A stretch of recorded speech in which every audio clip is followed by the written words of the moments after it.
Man, what a terrible, terrible freaking show today. When the Godfather soldiers were slumming. Name my topic this evening. It's called Lazy and Lackluster in London, England. Will Royal Rumble 2026 be any good 2 weeks from tomorrow? So much I say. Before I do, I'm going to open up the show with something. I'm going to open the show with Martin Luther King's I Have a Dream speech. The reason why I'm playing that for all of you because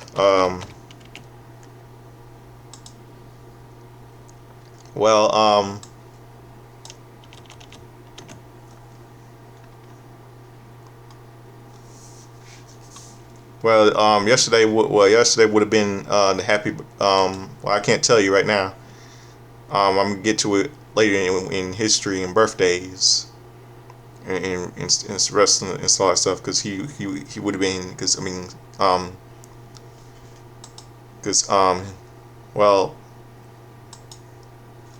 I played for all of you.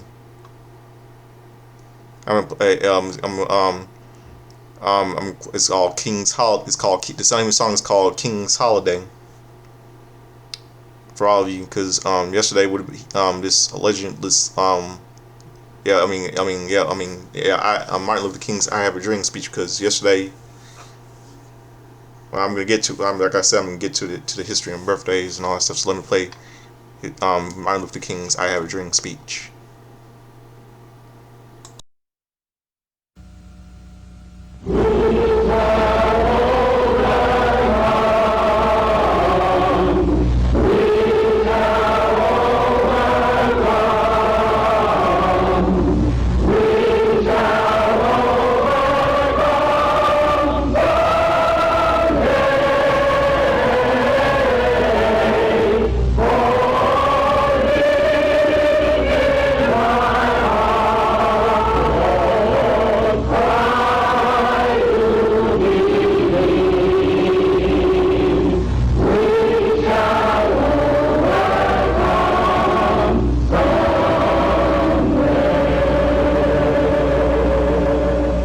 At this time, I have the honor to present to you the moral leader of our nation.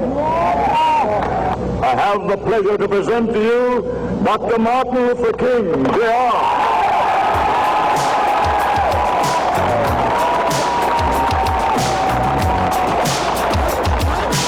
I am happy to join with you today in what will go down in history as the greatest demonstration for freedom in the history of our nation.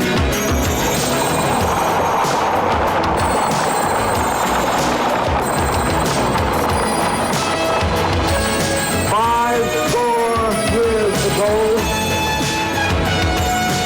a great American in whose symbolic shadow we stand today signed the Emancipation Proclamation. This momentous supreme pain has the dead beacon light of hope to millions of Negro slaves who have been seared in the flames of withering injustice. The same as the glorious daybreak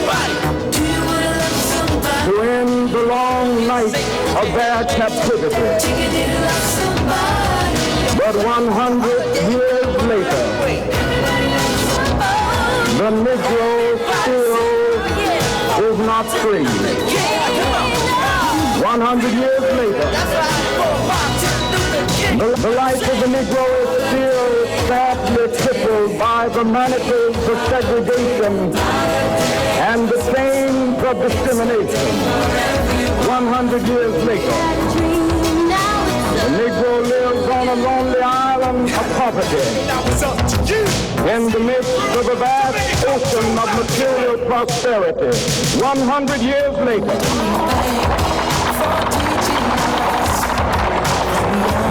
the Negro is still languished in the corners of American society and finds himself in exile in his own land.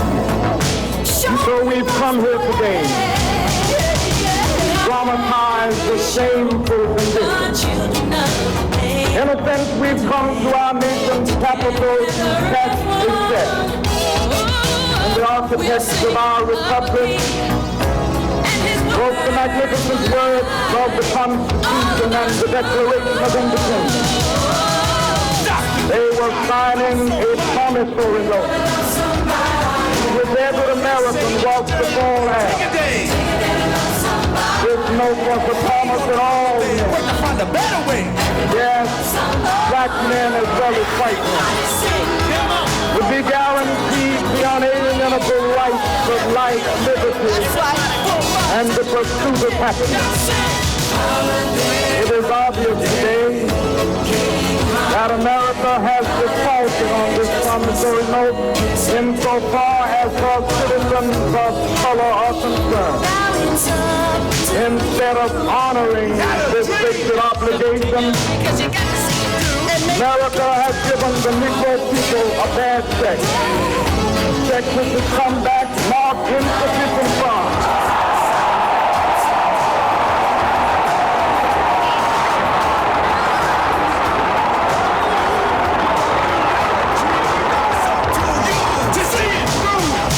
But we refuse to believe that the Bank of Justice is bankrupt. We refuse to believe that there are insufficient funds in the great vaults of opportunity of this nation. So we've come to cash this check, a check that will give us upon demand the riches of freedom and the security of justice.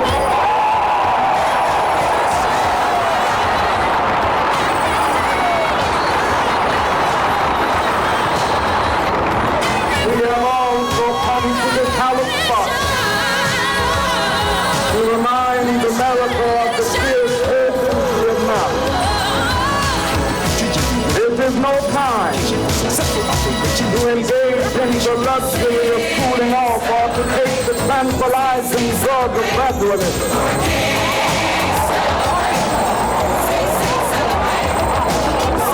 Now is the time to make real the promises of democracy. Now is the time to rise from the dark and desolate valley of segregation to the sunlit path of racial justice. Now is the time to lift our nation from the quicksands of racial injustice to the solid rock of brotherhood. Now is the time to make justice a reality for all of God's children. It would be fatal for the nation to overlook the urgency of the moment. This sweltering summer of the Negro's legitimate discontent will not pass until that is an invigorating autumn of freedom and equality. 1963 is not an end, but a beginning. Those who hope that the Negro needed to grow off steam and will now be content will have a rude awakening if the nation returns to business as usual.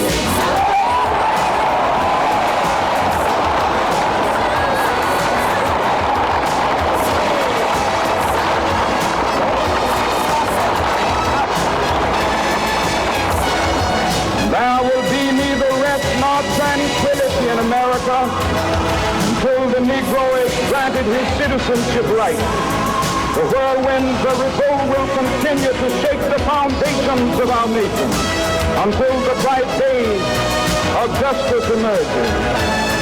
But that is something that I must say to my people who stand on the warm threshold which leads into the palace of justice.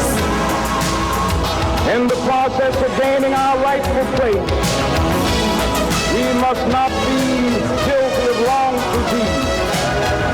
Let us not seek to satisfy our thirst for freedom by drinking from the cup of bitterness and hatred.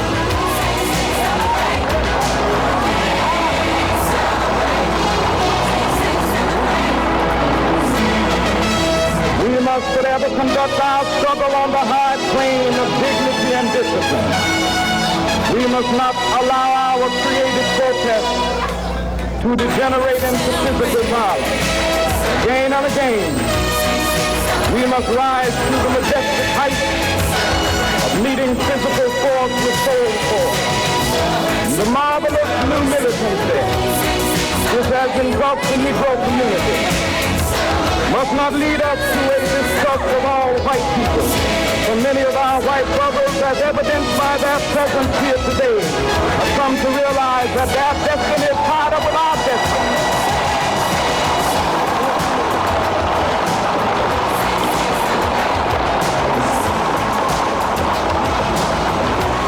They have come to realize that their freedom is inextricably bound to our freedom. We cannot walk alone. And as we walk, we must make the pledge that we shall always march ahead. We cannot turn back. There are those who are asking the devotees of civil rights, when will you be satisfied?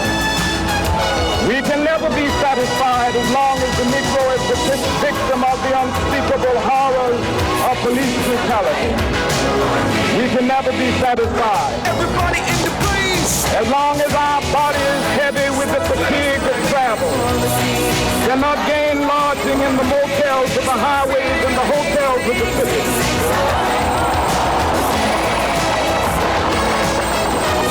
We cannot be satisfied as long as the Negro's basic mobility is from a smaller ghetto to a larger one. We can never be satisfied as long as our children are stripped of their selfhood and robbed of their dignity by signs stating for whites only.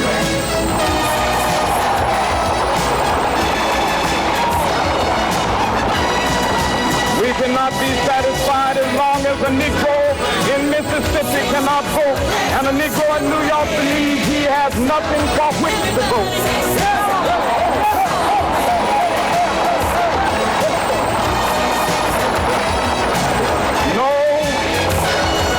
No, we are not satisfied, and we will not be satisfied until justice rolls down like water and righteousness like a mighty stream.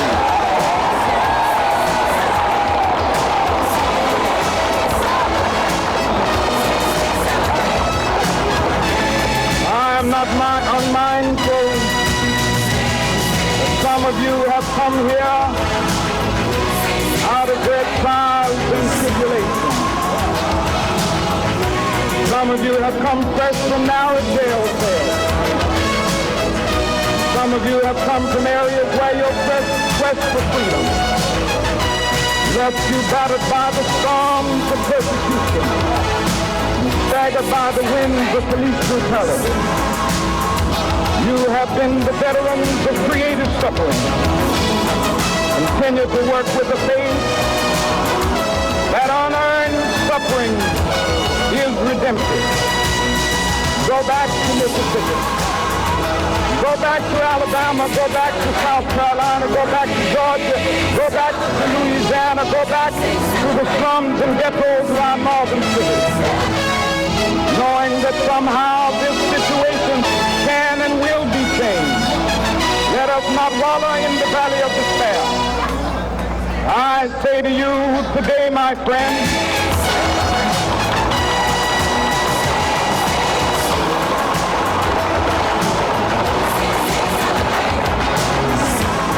so even though we face difficulties of today and tomorrow, I still have a dream. It is a dream deeply rooted in the American dream. I have a dream that one day this nation will rise up, live out the true meaning of its creed. We hold these truths to be self-evident that all men are created equal.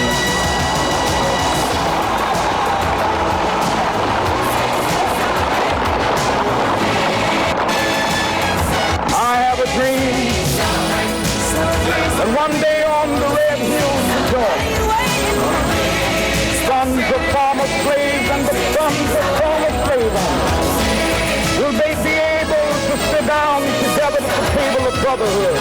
I have a dream that one day,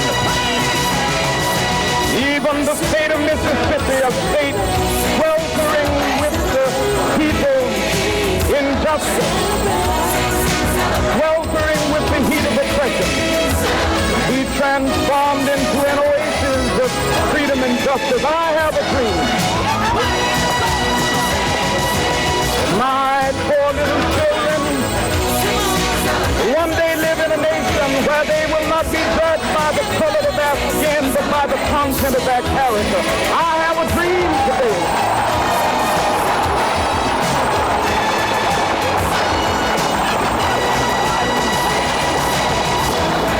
I have a dream that one day down in Alabama with its vicious racists, with its governor having his lips dripping with the words of interposition and nullification. One day right there in Alabama, little black boys and black girls will be able to join hands with little white boys and white girls as sisters and brothers. I have a dream today.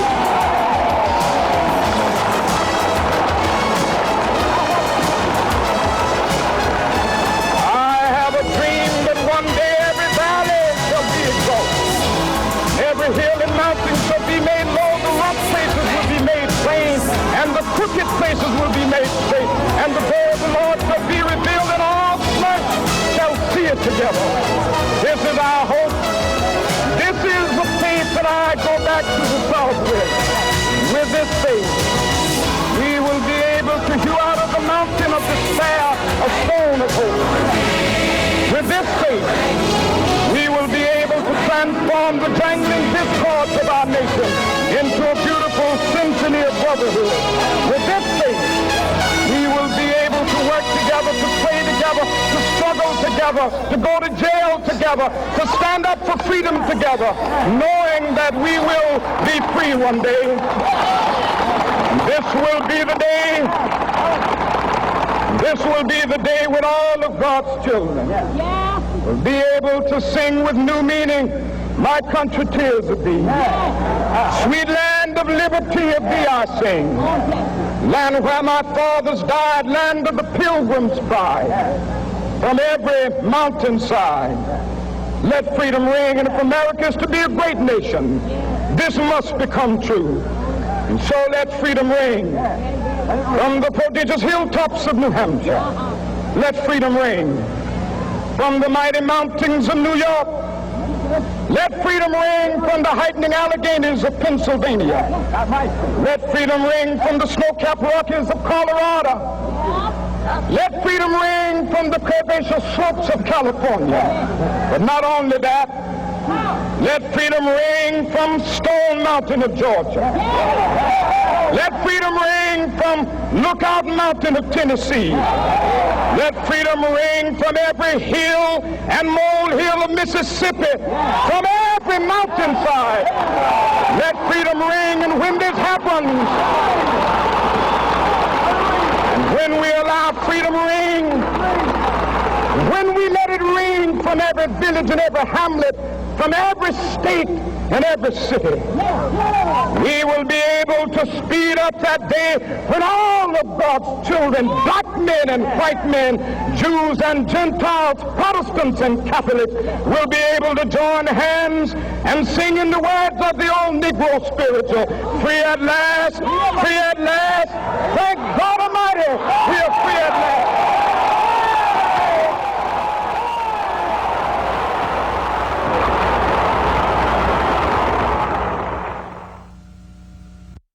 Yep, that was Martin Luther King's I Had to Have a Dream speech, all of you just heard.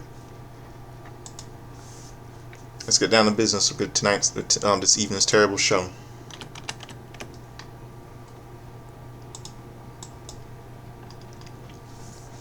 I figured out why, one of the reasons why WWE wants to have that Smackdown.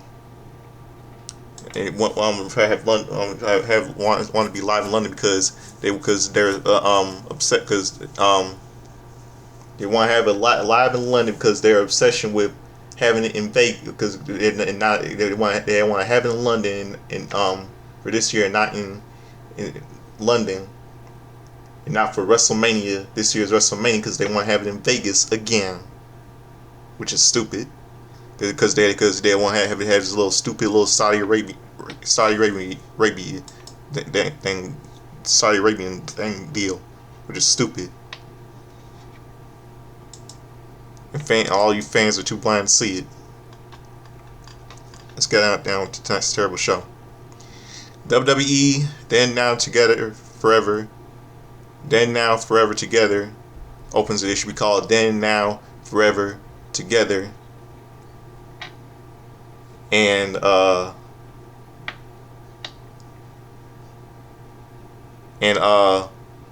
Never.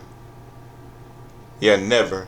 It's more like it, because it's garbage as usual.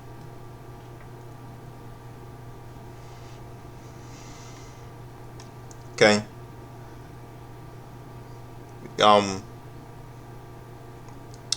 Okay, the hype up for Royal matches are still a special London calling edition of Smackdown.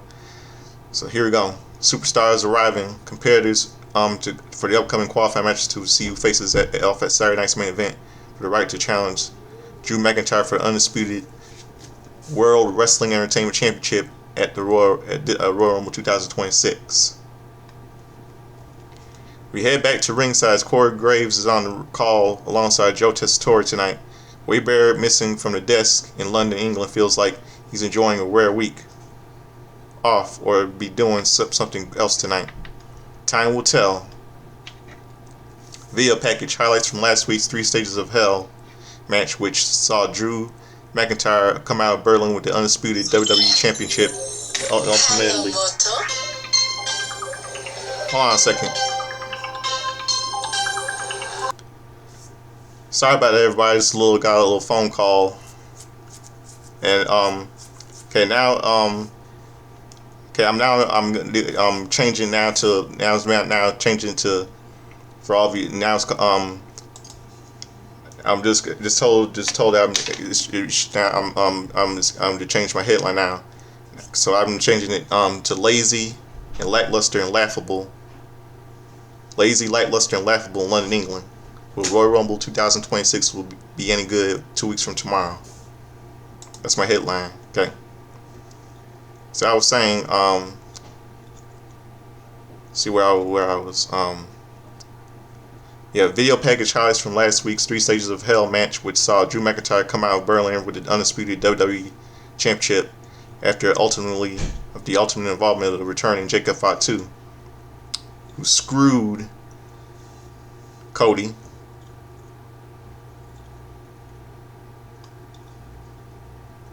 Why the fans are liking this shit. Back at ringside, the pipes are out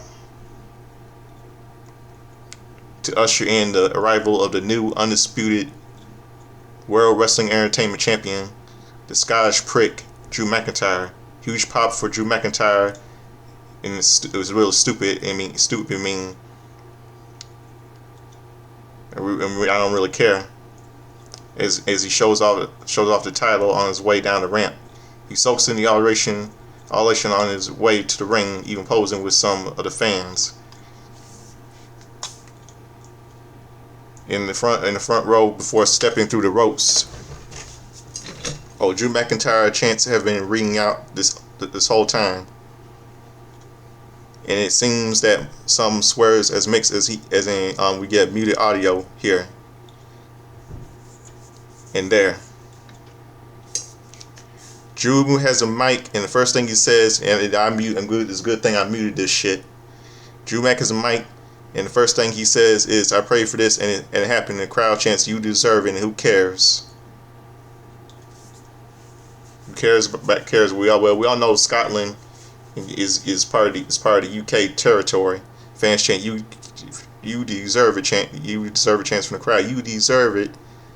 Yeah, now Drew knows a few rough years in the UK, but if anyone can bring them together, it's the undisputed World Wrestling Entertainment Champion, the first ever British WWE champion. And I don't know why they didn't put it on British Bulldog, Davey Boy Smith, God rest his soul.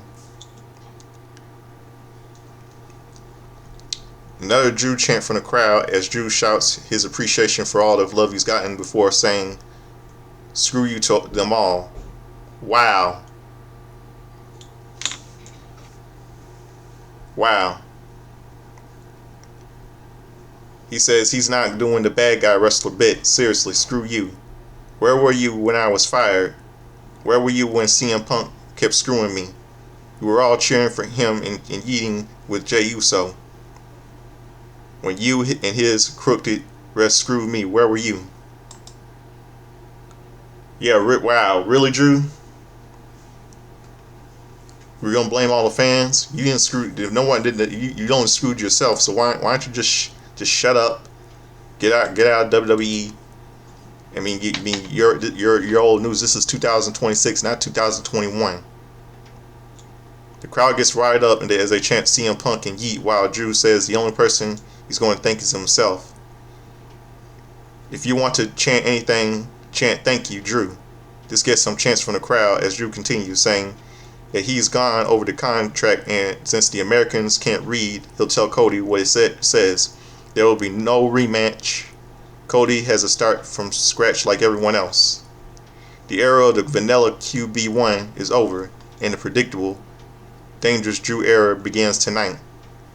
Before he can get any further, however, Randy Orton makes his way out to the crowd singing his theme. We see him chatting with a young man in the front row before getting in the ring where he gets a mic of his own. Drew assumes that Randy is out here to congratulate him, but Orton says he and all these fans know they didn't like each other. No, so he's not out here to congratulate the new champion. He reminds you that when he had a chance to kick his head through the announce table, he declined. But when Orton has the opportunity, he won't hesitate to invoke the three most dangerous letters in wrestling: RK fucking O.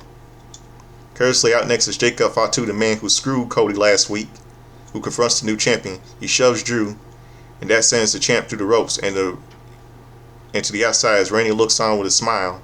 But not for long as Miz blindsides him with Crow's skull-crushing finale. Miz stands tall over the Viper, pleased with his work, as we find his qualifying match up next. Yeah, Drew likes it. Commercial break. Back at ringside, this match is already underway. Saturday's main event, #1 contender, undisputed WWE title qualifying match, Randy Orton versus The Miz. Orton manages to fight back after what went down moments ago before action spills to the outside. Miz avoids being dropped onto the announce table, making Orton suffer that fate instead before bringing him back into the ring. Orton powers through, taking the fight right back to the Miz before bringing him back to the outside, where he slams the Miz onto the table, whooping 3 times ahead at the behest of the crowd. Orton rolls into the ring to break the count, bringing Miz back in before setting up a draping DDT. The crowd is fired up as Miz goes to that place looking for the RKO, but Miz catches him with a skull-crushing finale instead. Covered by Miz, but Orton kicks out at 2. Orton powers out another finale attempt, with Miz rolling him up for another win before getting sent to the ropes. Orton drops him with an RKO for the win. Winner via pinfall advances into the Saturday night's main event, Randy Orton. Orton celebrates as we cut backstage where Drew is confronted by Dragunov, who talks about not fighting like the same man as he looks to beat Sami Zayn to take one step closer with it to a shot at the World Wrestling Entertainment title. Drew says, sure, he looks forward to bashing Dragunov's teeth in before rushing away, as Eli just smiles as we find out that we will see what went down with Solo Sikoa last week when we return.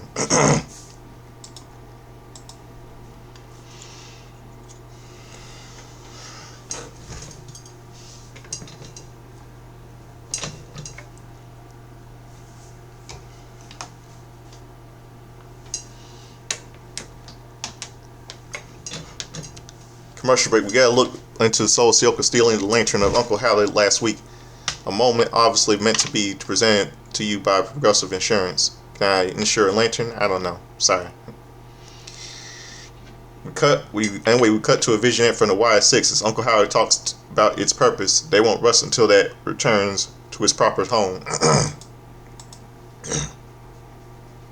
We take a look at Lash Legend costing Alexa Bliss a shot at the title Women's U.S. Championship last week, and a tag post match with an assist from Nia Jax. Backstage, Charlotte Flair has returned, and Bliss is concerned about whether or not Flair was really sick last week.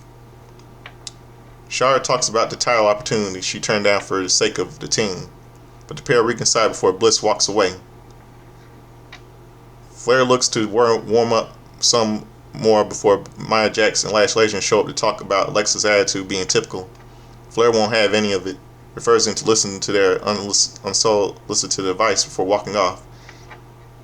As Jax says, Flair will just have to learn the hard way.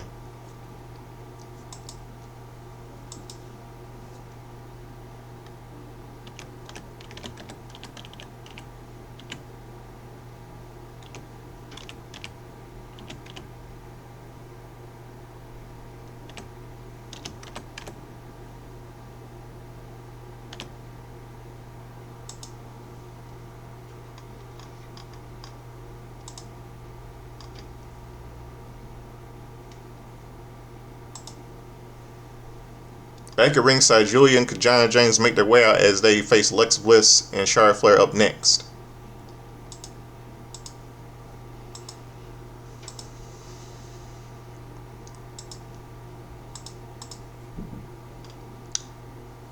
Commercial break. Michael Venom Page is in the house. Big news for you USC fans. Back at ringside, Charlotte Flair and Alexa Bliss make their entrance. They don't have a tag team name or a theme, making their entrance, getting into the ring to a nice pop as we get this match underway. Charlotte Flair and Alexa Bliss versus Julia and Kiana James. Bliss and James start things off with a shoving contest before Bliss unleashes flurry of offense. She hits the ropes, but Kiana James gets her with a knee and a suplex. Tag made to Flair, who takes Kiana James to the corner. Kiana escapes, but it gets caught with a kick before Charlotte tags Alexa back in. An assist kick from the pair take down Kiana, who rushes to tag in Julia. She takes the former women's champion to the mat, posing to a little bit of heat as we get a muted audio signaling the break.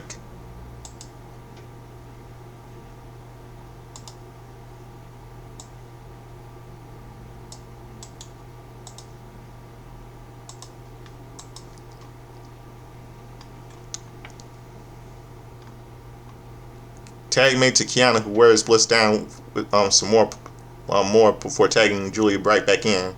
Gets Charlotte riled up, distracting the ref long enough for some cheap shots before getting a near fall.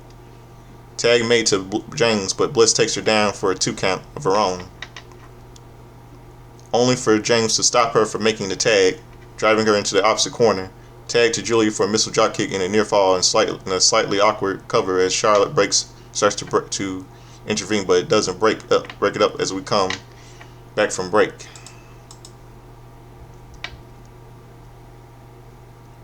Bliss, who gets the tag the Queen, who chops James and Julia down to woo chants in a pop from the crowd. Clothesline sends James to the mat. Kiana fights back, sending Charlotte to the corner, but Flair takes Julia off the apron with a thrust kick before going up top to get the drop on Kiana for a 2.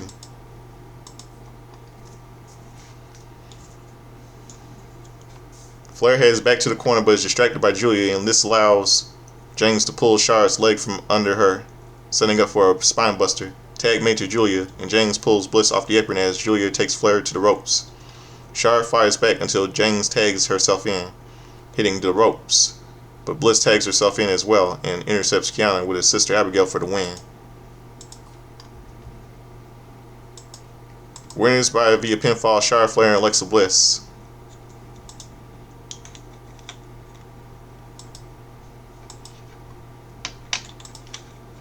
Lash and Nia and Lash come in after that match, going after Flair and Bliss, but attacking Julia on the way proves to be a dangerous as women's U.S. champion get into it with them. James pulls her away from a potential scrap as we hear that up next. what we hear from Cody Rhodes after what went down last week. Commercial break. Soul says if the Wyatt Six wants their lantern back, they better put their tag team titles on the line. In the meantime, he's going to take real good care of it, and he, applying to Bray Wyatt, he needs to show some respect. He's a man, let the man rest in peace. Will be with Sioka when he takes out Damian Priest to bring the WWE title to his family. Yawn. We head back to ringside as the business suit Cody.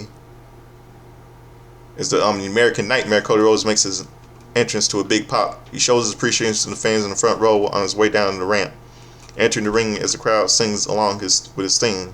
I'm almost certain most of this crowd was cheering Drew last week, and even earlier today. That's besides the point.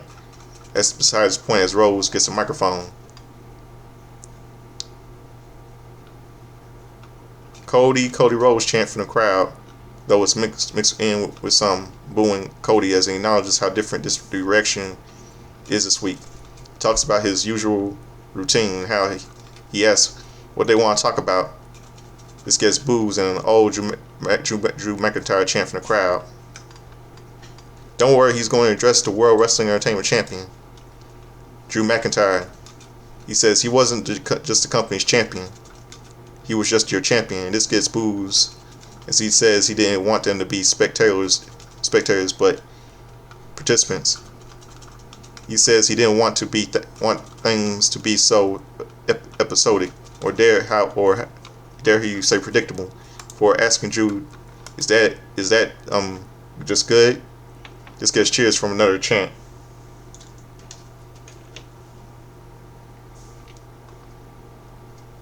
Cody asks what the likes of Shawn Michaels, Hulk Hogan, Steve Austin, and Cody Rhodes have in common. They all won back-to-back Royal Rumble matches, but one man pulled off the three-peat. But anyone knows Cody knows he loves a good gamble. He talks up his history in London, including the time he competed with the What Culture Pro Wrestling, and to sharpen his skills on his road to becoming the American Nightmare. Saying he deserves WrestleMania as he announces his year officially declaring himself in the first entry in the 2026 Royal Rumble.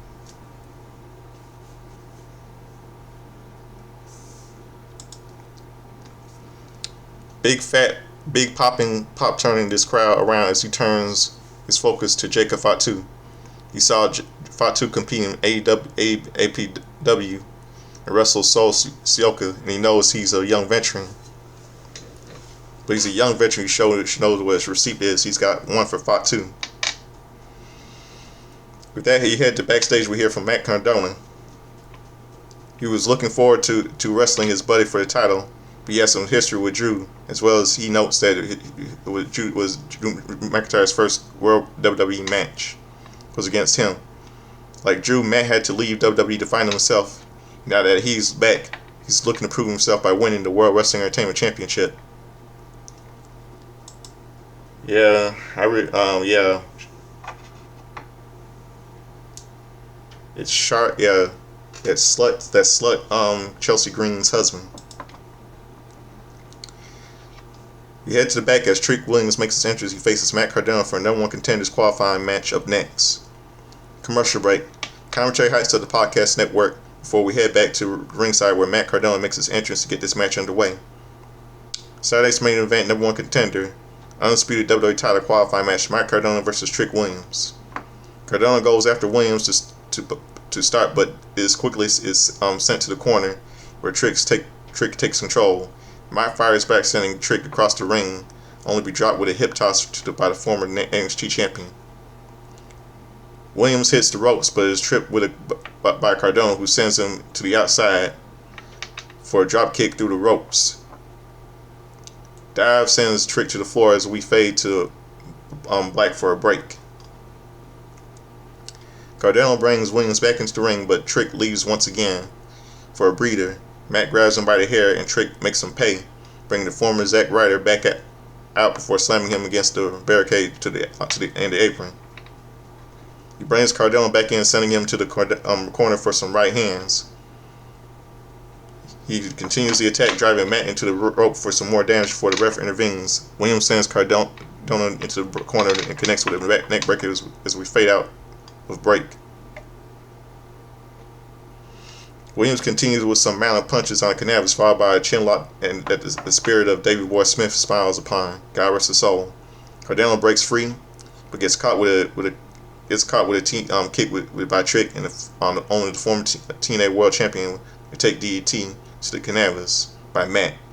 Williams gets sent to the corner for a running boot and a zigzag shades of Dolph Ziggler, but it gets Cardona near fall. Matt catches him with a roll up only on the way back, and he only gets another 2 count. Trick is sent back to the corner, but escapes with a running boot only to take one from the outside before being brought back in.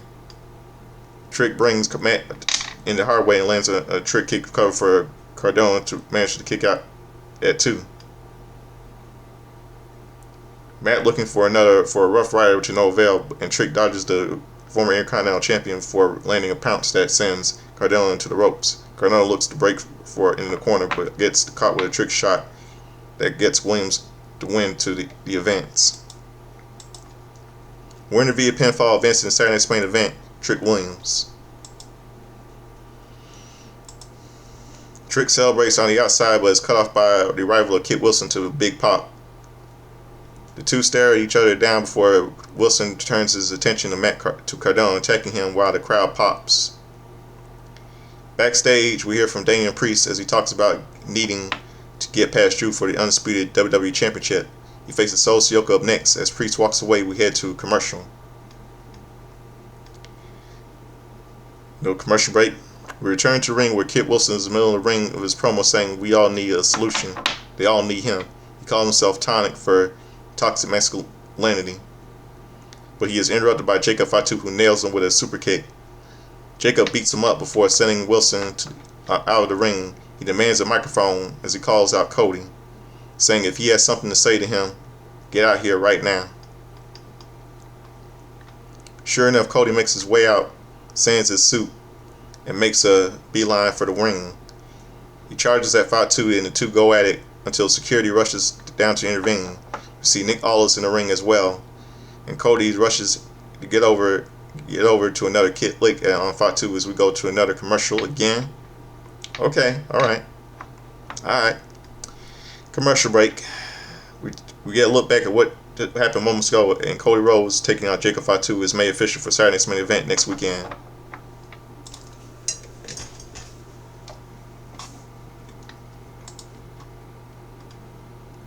Backstage, back at ringside, Solo Sikoa is accompanied by his MFTs as he heads down the ramp with the white wire lantern mocking the Wire 6 as Damian Priest makes his way out, heads to the ring, posing to delight the crowd as we gear up for this qualifying match to get underway. Saturday's main event, number one contender, undisputed title qualifying match, Solo Sikoa versus Damian Priest. Sikoa has a headlock on Priest. He breaks free. Solo hits the ropes. He takes the shoulder tackle from Priest, who follows up with a boot. It sends Sikoa to the outside. He goes after the former U.S. champion, but is cut off by the MFTs. MFT and Sikoa return to the ring, where Sikoa lays out Priest and sends him to the floor as we fade to black for a break. Solo brings Damian back into the ring, continue the attack before it spills to the outside once more. Only Damian catches Solo by surprise, sending him to the announce table. But he brings Sikoa back into the ring, but takes up a pop-up by Samoan by Solo, who gets a near fall. He sends the Priest to the corner for some more shots, taunting the crowd for heat before charging at Damian for a hip attack as we come back from break. Solo lands a second hip attack, only to be laid out by a spinning heel kick by Priest on the third attempt. This allows Priest a chance to get back to his feet as Solo looks on from another to the corner. They trade strikes and forth until Priest lands a discussed forearm. They exchange headbutts before continuing. A lariat from Damian sends Sikoa to the mat. Solo gets to his feet to the corner, but Priest escapes with his Samoan drop before taking Sikoa to the mat for a 2 count. Damien goes up top, but gets hung up on his little priest thanks to Tonga. The ref realizes what happened and ejects Tala from ringside as Priest fights off Sioka for a razor's edge, but Solo kicks out at 2. Priest is distracted by Tonga, and Tonga Leo getting on the apron as the ref deals with them. Priest gets hit with a spike and a spinning Solo slam for a near fall. Lights cut out after YS6 symbol appears on the screen. And seconds later, the YS6 appear behind MFTs. They go on to the attack, clearing the extra to help from ringside. For Soul takes out Uncle Howdy to keep the lantern away. He is so preoccupied with bringing it back into the ringside that gets pulled into a south of heaving by Priest, who takes the win to the advance. Winner via pinfall invested in Saturday's main event, Damian Priest. As Damien leaves the ring to celebrate, Uncle Howdy enters the ring to retrieve the lantern, only to be laid out by returning Tala Tonga with a big boot. Tala grabs the lantern, helping Sioka out of the ring as we cut away. Backstage, we see Sami Zayn as he's confronted by Drew McIntyre. Sami talks about going out there to war with Dragunov before looking to meet Drew at the Rumble with a title on the line. Drew says the reality is even if Sami makes it to the Rumble, nothing will change as he is not beaten by McIntyre before. Sami scoffs as he walks away.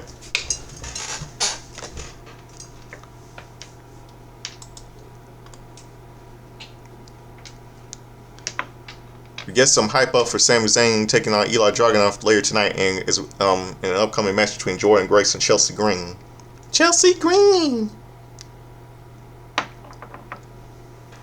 Back at ringside, Carmelo Hayes makes his entrance as he gets ready to continue the open challenge.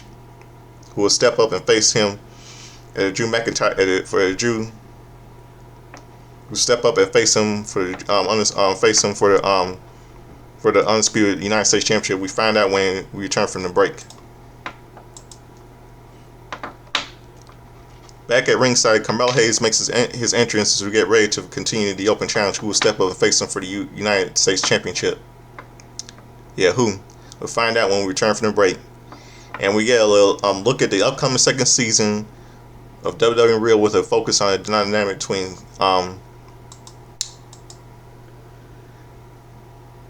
that prick Seth Rollins and his wife, that Celtic core Becky Lynch. WWE Real comes to Netflix this Tuesday, January the 20th.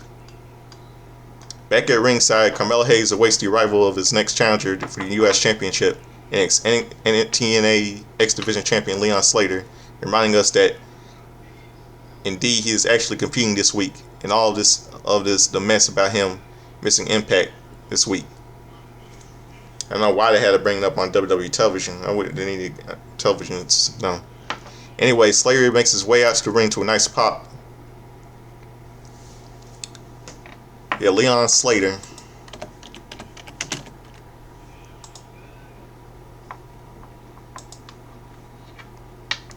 Slater makes his Slater makes his way to the ring to a nice pop from the London crowd as he steps to the ropes and get this match underway. Match gets underway.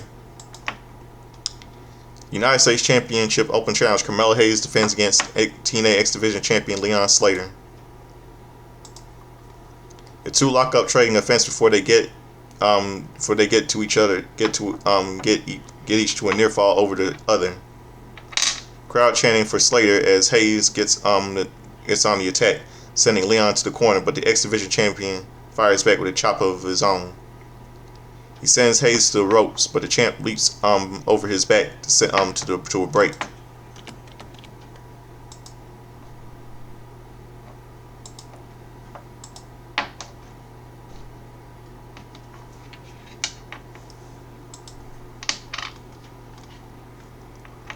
Slater hits the ropes for a kick, sending Hayes to the mat as the champ sends the challenger to ropes, only to take another heel kick. He sends Mel to the outside for a dive, bringing him back in before going up to top to keep the momentum as we get muted audio that takes us to a break. The ref checks on Hayes, who is favoring his knee for Slayer takes the champ to the mat. Mello breaks free in the corner, landing a suplex for a 2. He brings the challenger to the corner, but Leon breaks free, and the chop that sends the champ into the ropes.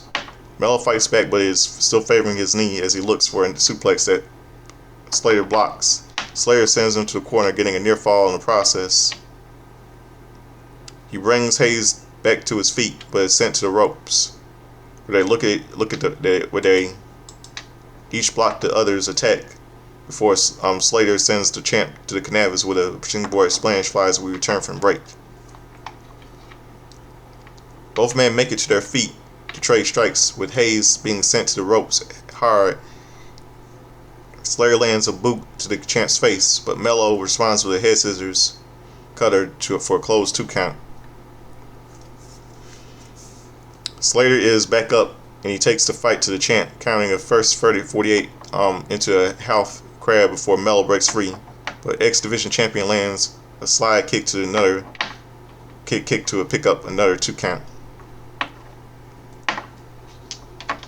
Hayes looks for a breather on the apron, but Slayer goes right after him.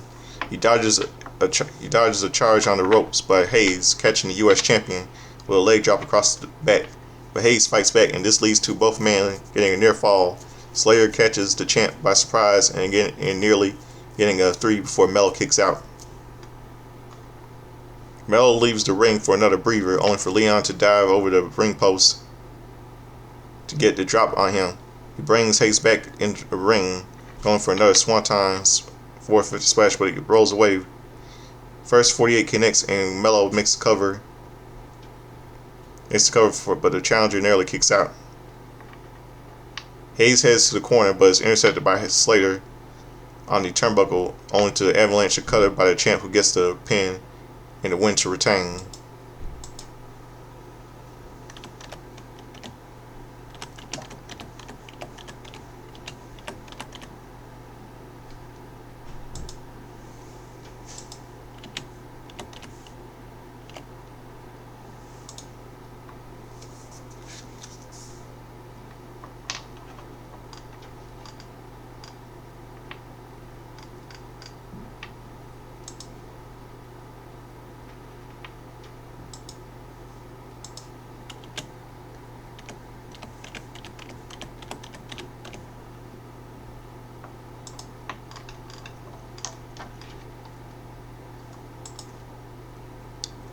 Winner by pinfall and still U.S. champion Carmelo Hayes. Hayes continues to celebrate his win as we see Shinsuke Nakamura watching on. Tama Tonga confronts him, mocking him for losing his shot at the U.S. Championship before saying he's got his sights on the title after MFT wins the tag titles. Nakamura mocks him, clearly looking forward to a potential face-off down the line before walking away. Elsewhere, Johnny Gargano and Candice LeRae are confronted by Axiom for what he's been doing in the recent weeks. Gargano then gets blindsided by another Axiom. No, that's Nathan Frazier, and they run him down before he cut away. Back at ringside, Chelsea makes her entrance, so she takes on Jordan Grace up next. Commercial break. Video package. Almost Femi is coming. Back at ringside, we see Jay Cargill watching nearby as Jordan Grace makes her entrance. It makes me miss her previous thing as she heads to the ring to get the match underway. Jordan Grace versus Chelsea Green. Jordan shoves the former U.S. champion away as Green starts to fight back and she gets sent down with a spine buster. And Tiger Driver sorts of as we see Jay looking down. Chelsea fights back to send Grace to the corner, distracting the ref as Alba Fire gets a cheap shot for a good measure.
A win by pinfall Jordan Grace. Jordan gets a microphone to thank the champ for watching tonight as she gets a chance to see what's coming to her. But if she just tired babysitting that title to come step up.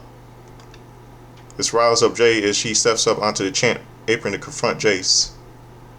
Grace. We see Chelsea getting back up as she charges at Jordan, who sidesteps Chelsea, forcing her to collide with Cargill instead. Chelsea backs away as Chase picks up the title, smiling as she stares down at angry Jay Cargill before we cut away.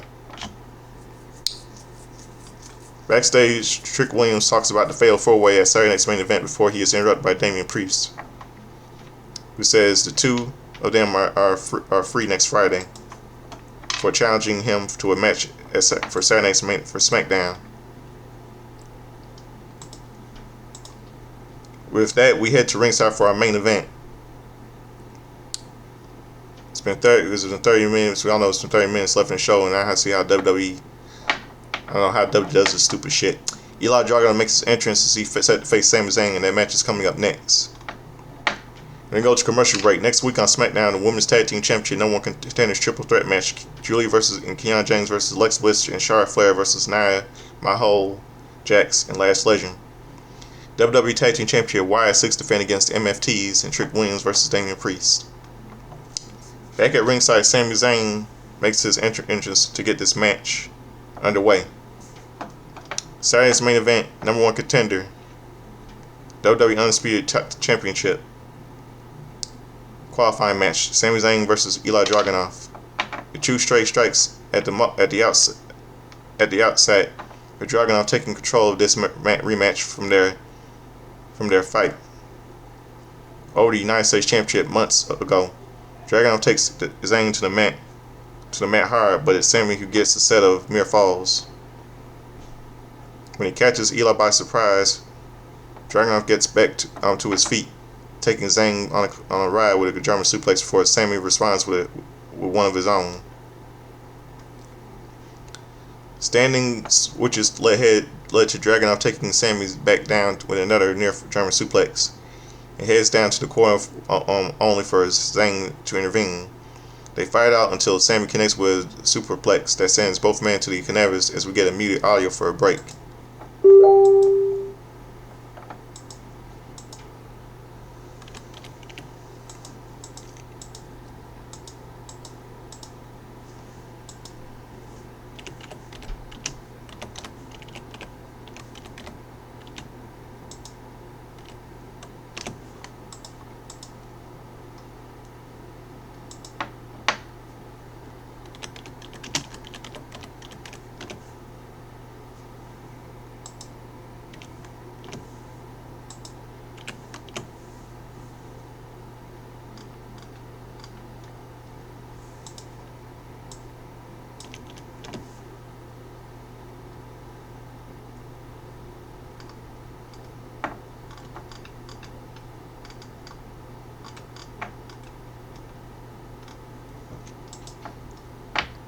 Both men get back to their feet and fight out some more before Dragunov hoists Zayn for a suplex to control.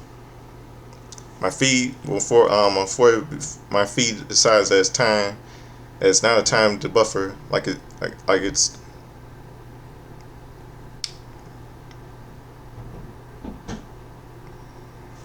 someone's first. What am I saying?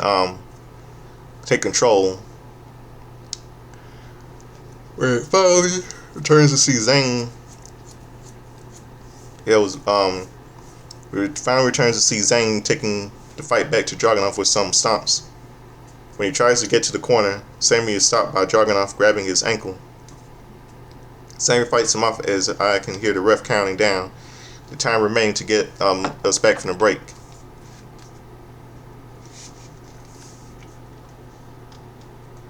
Brad brings Dragunov back up to his feet as he goes for a clothesline for Eli to duck.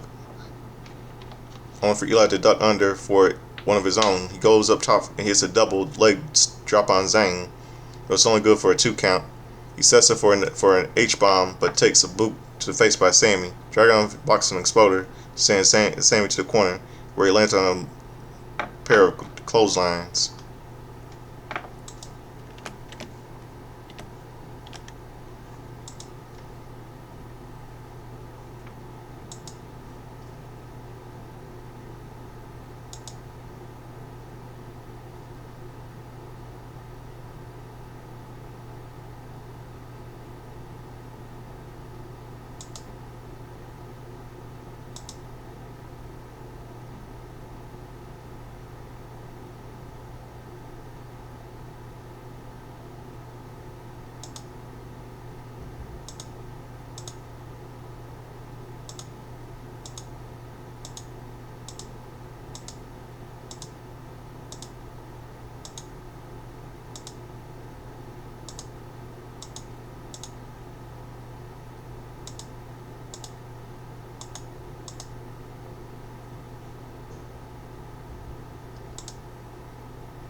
pair of clotheslines. Dragunov heads back to the ring, back to the corner where Zayn falls close, but Dragunov dodges a hell of a kick to take the fight to the apron.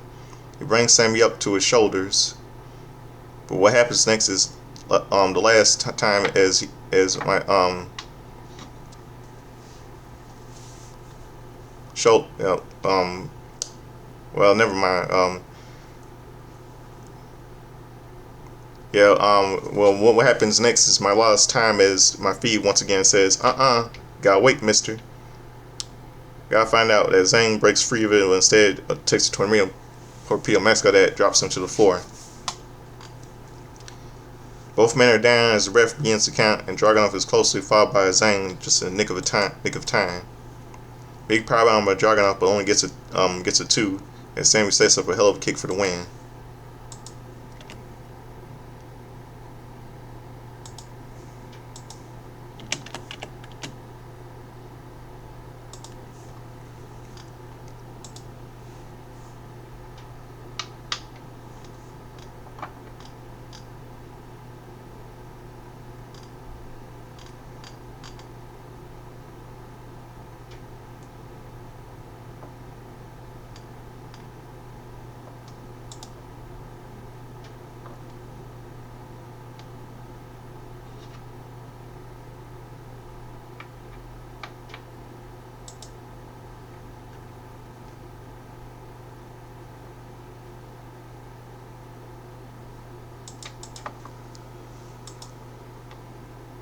Yeah, both men are down as the ref begins to count, as the Dragunov is closely followed by Zayn just in nick of time. Big powerbomb by Dragunov. Only gets a 2 as Sammy sets up for a hell of a kick for the win. Winner via pinfall, advancing in the Saturday Night's Main Event, Sami Zayn.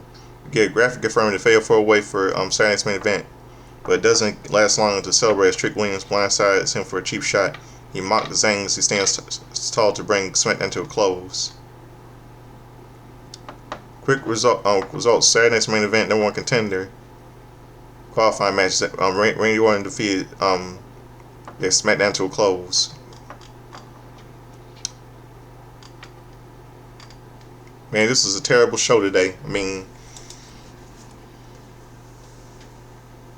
Drew is the daily sin of pride, in my opinion.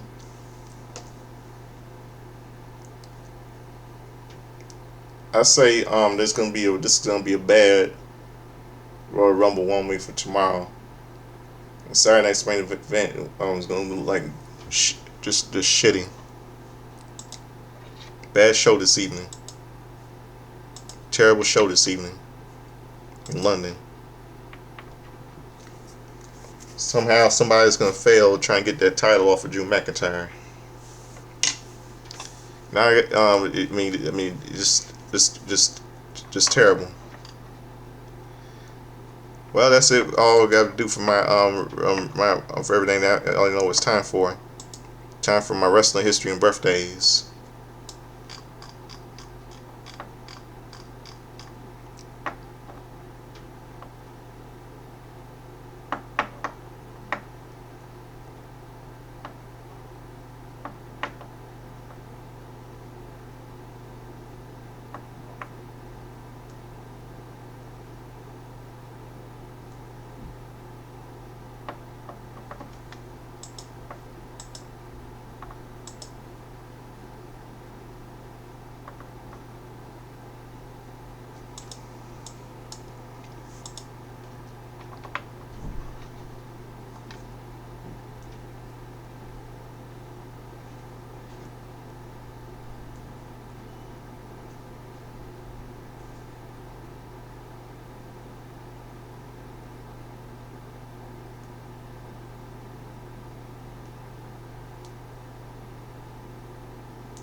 See, trying to go yesterday, January 15th.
Hold on, let's see, trying to see.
Okay. Yesterday would have been a happy.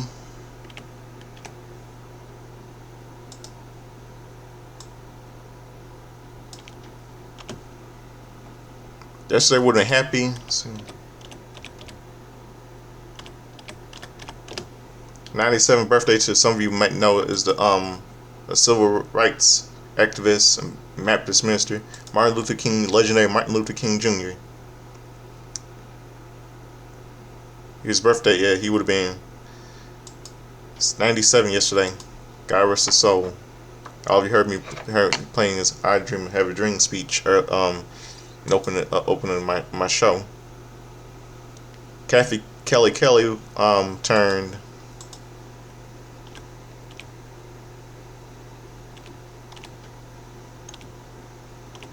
Kelly turned 38 yesterday. Shane McMahon turned 56 yesterday. Mr. McMahon's son. Okay.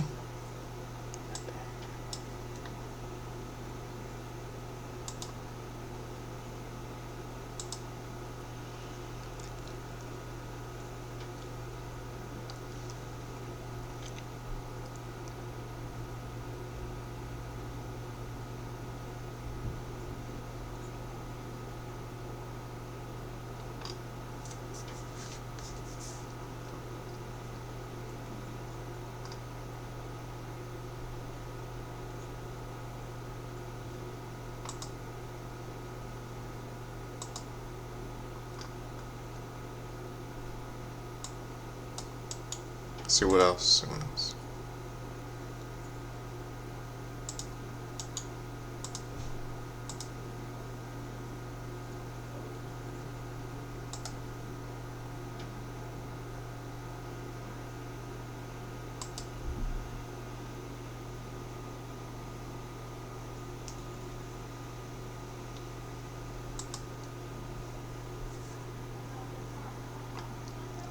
Wrestler Eddie Graham would have been 50. Would have been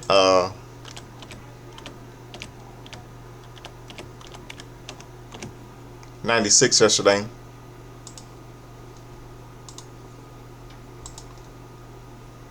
He died on January 21st, 1985 of suicide. And yesterday was the 10th anniversary of the passing of Rocky Romero, professional wrestling. And 10th anniversary, the 20th anniversary of the passing of Ricky Romero. And January 15, 1996 was the passing of wrestler Buddy Fuller. And January 15, 2006 was the passing of El Texan, who died of a pneumonia.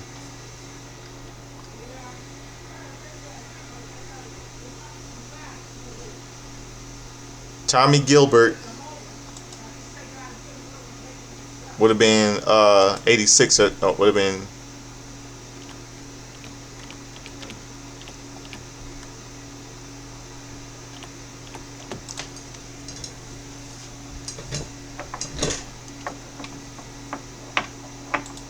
'86. Yesterday he died on November 26, 2015.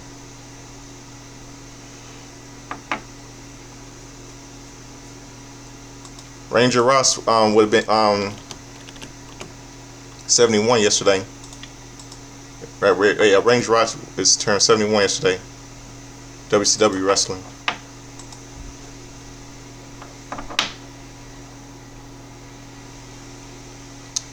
Let's see what else. On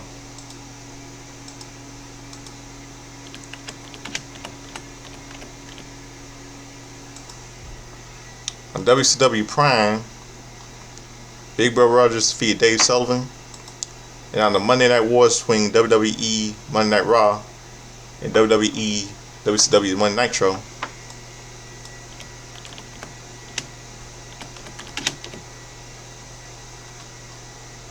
just it's Monday Night. This is on we start okay on WWE's Monday Night Raw on USA Network. The day on the night before Royal Rumble '96, it takes place at the Baltimore Center in Newark, Delaware. Owen Hart with Jim Cornette defeated Mario Jannetty. The ringmasters, some of you know, is Stone Cold Steve Austin, defeated Matt Hardy. And 5 years later, he'll have a feud with Matt Hardy and his brother Jeff, hitting them with belts, hitting them with by attacking his ex-girlfriend Lita, then girlfriend Lita. So Smoking Guns defeated Spiders number 1, Spider number 2, who became the WWE Tag Team Championship. The Undertaker with Paul Bearer defeated Isaac Young on DDS. And this one included segments announcing that prior to Royal Rumble there'll be a free-for-all match on preview channel where the winner will earn the 30th spot in the Royal Rumble, and featuring an in-ring interview with Goldust conducted by Vince McMahon, and including a closing argument which Razor Ramon and Goldust fought backstage in the area, eventually taking it outside into the snow where Goldust was able to escape driving off in the car. Yeah, this is an old friend of mine from Pittsburgh. Remembers that brawl between Goldust and Scott Hall. Some of you know is the late WWE Hall of Famer Razor Ramon. Here's the audio piece.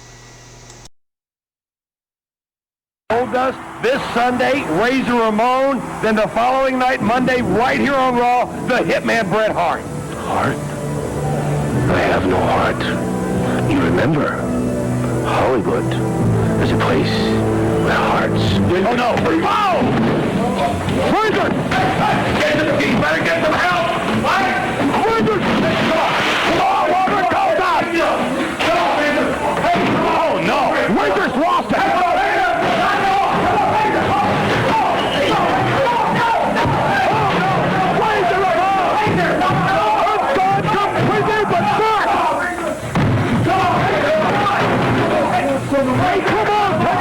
Aggression! Stop it! Stop it!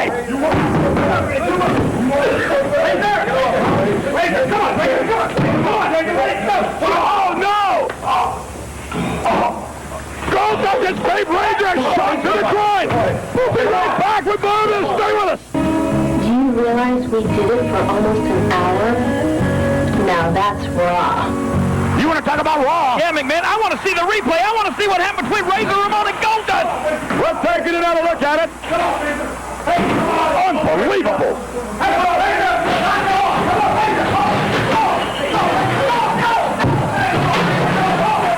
And then there was that shot to the groin by Goldust. Razor Ramon still angry, and who could blame him consider what just took place here? I don't know what. Goldust, hey, are you all right?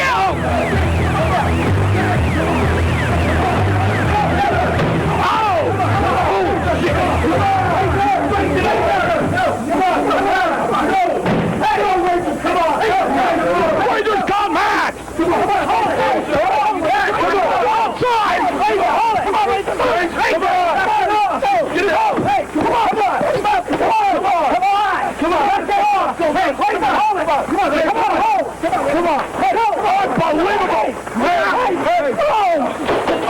Trying to hit him with a shovel. Come on. Somebody's got to stop this thing, McMahon. Come on. Come on, Razor. Come on. Now here. Come on. Come on. Come on, Razor. Stop. Hold it. Come on. Oh, no, Razor just went into the clock. That'll stop it. Hold up. Just trying to get out of there. Goldust running for his life. Goldust trying to get out.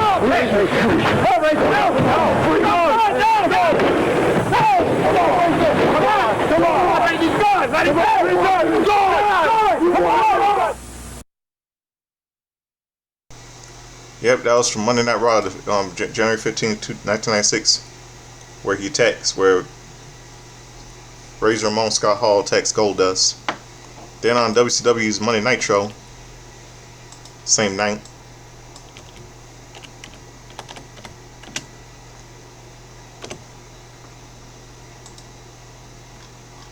Lex Luger defeated the Macho Man Randy Savage. Public Enemy defeated American Males, Marcus Alexander, Beckwell, and Scott Riggs. Ric Flair with Master Jimmy Hart defeated Sting to retain the WCW World Heavyweight Championship, and Hulk Hogan defeated Ming, the Taskmaster. Then we see a little the confrontation between the Horsemen and the Dungeon of Doom. And we see Hulk Hogan and Macho Man Randy Savage warning Sting about Lex Luger. This was hyping up to the Clash of Champions, 96. Then in 2006, on TNA, a little pay-per-view, Final Resolution 2006. No friend of mine from Pittsburgh remembers this one. And this was an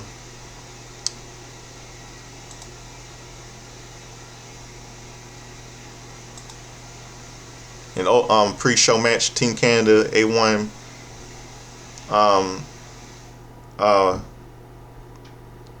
Team Canada A1 Eric Young, P. Williams defeated Jay Lethal and Kenny King and Lance Hoyt.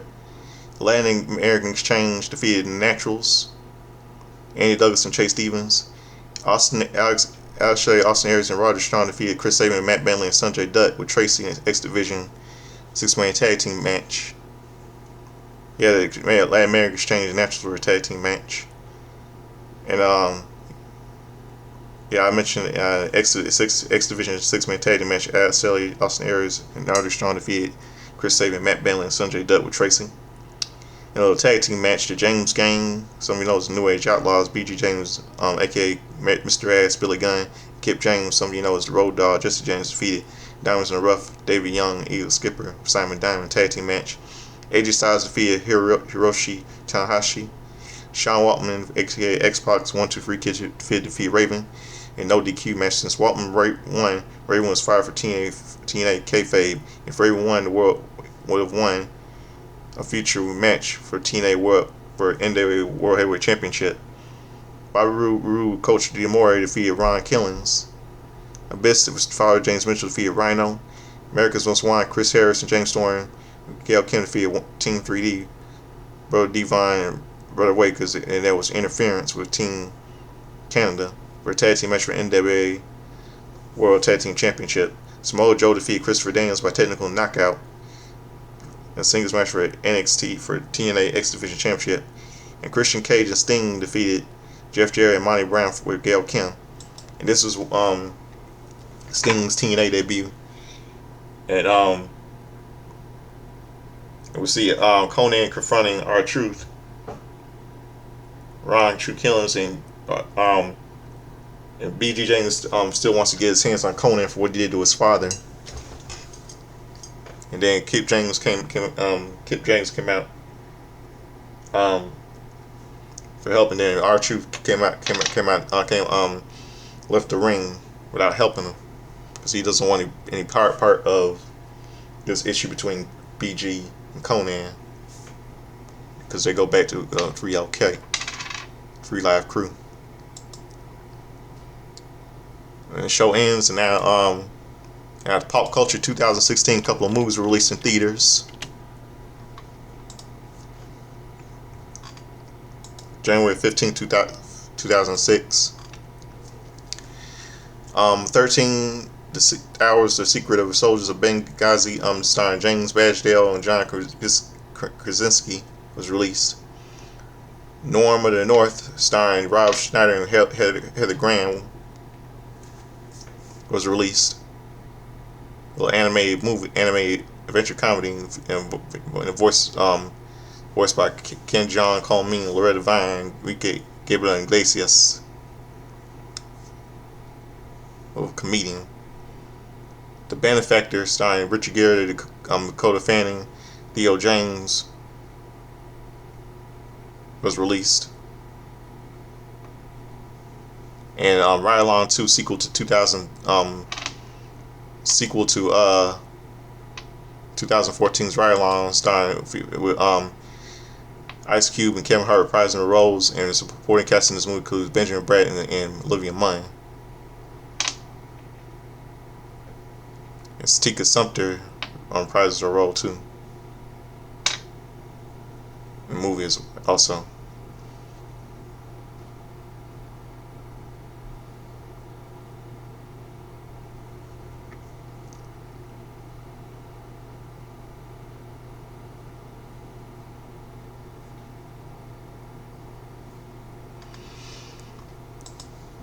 Now let's go to January. Today is January 16th.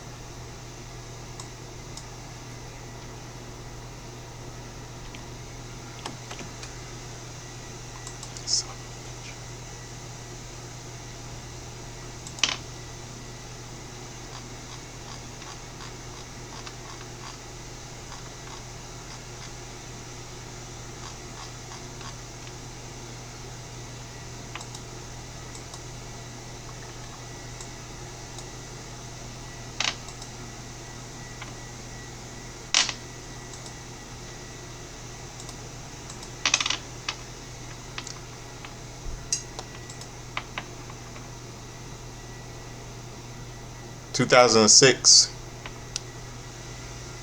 Angel Exterminator, January 16, 2006, Angel Exterminator died. And that same day, January 16, 2006, Dr. O. Borman Sr. died. And today, yesterday would have been a happy. Today would have been a happy 56th birthday to Rick Bogner. Some of you know it's a fake Razor Ramon in WWE. He died on September 20th, September 20th, 2019. Rick Bogner, fake Razor Ramon.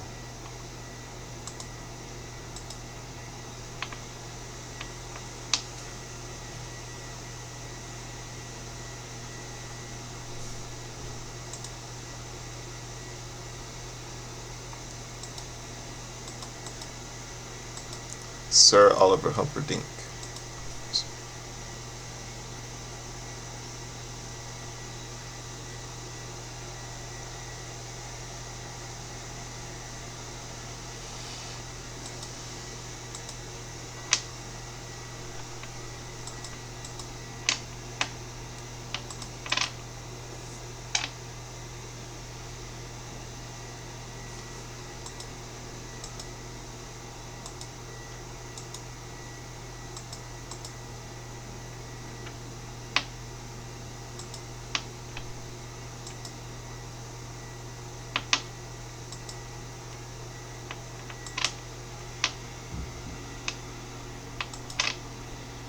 Oh, so the screen's freezing.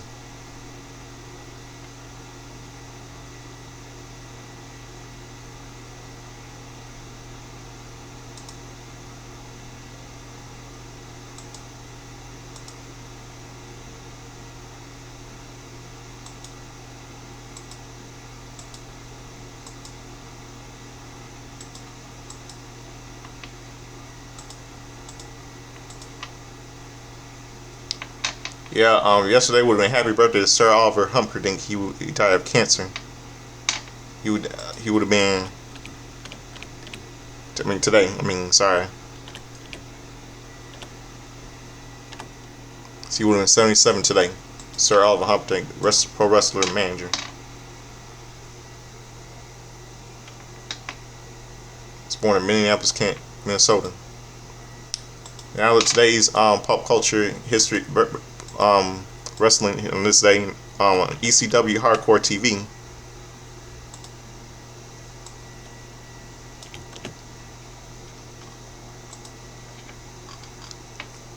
Rey Mysterio Jr., aka Rey Mysterio, defeated 911, and 911 defeated Eliminators. Bubba Ray Dudley defeated Jimmy Del Rey, and Too Cold Story defeated ECW TV champion Mikey Ripper, regaining the title.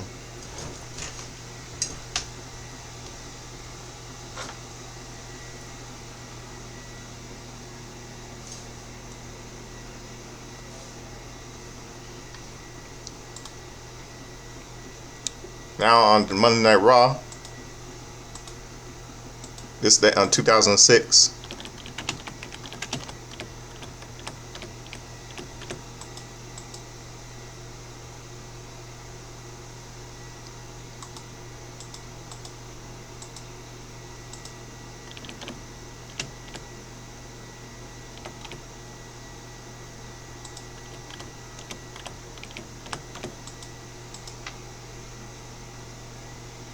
Hyping up to Royal in 2006. This take place in R&B Center in Raleigh, California, Raleigh, North Carolina.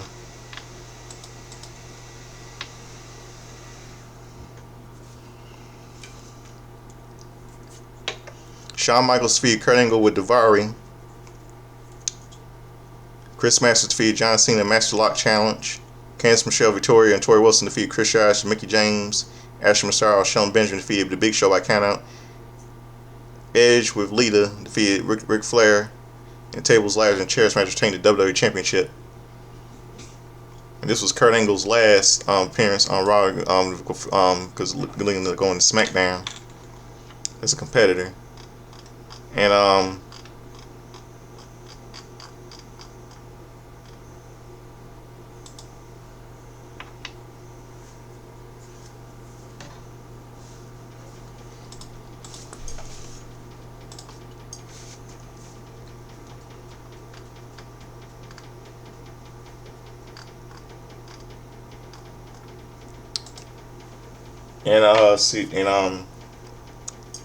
that's it. That'll do it for my show tonight. This evening, I'm the Godfather Soldiers and Slimming, and it's late Chad Henshaw said Joseph Chadwick sing like James Brown, dance like Lionel Richie, and stuff like that. And like to get in that hot tub when we sweat, when we dry, when we wet. Referring to Eddie Murphy doing an impression of James Brown on Saturday Night Live back in the 80s. I never grew up in Night, so I was also Saturday Night when I was little. So I hope I'll have a good night. And subscribe to me, follow me on Instagram, follow me on YouTube on the Godfather Soldiers. Hopefully have a good night. I'm out of here. Peace.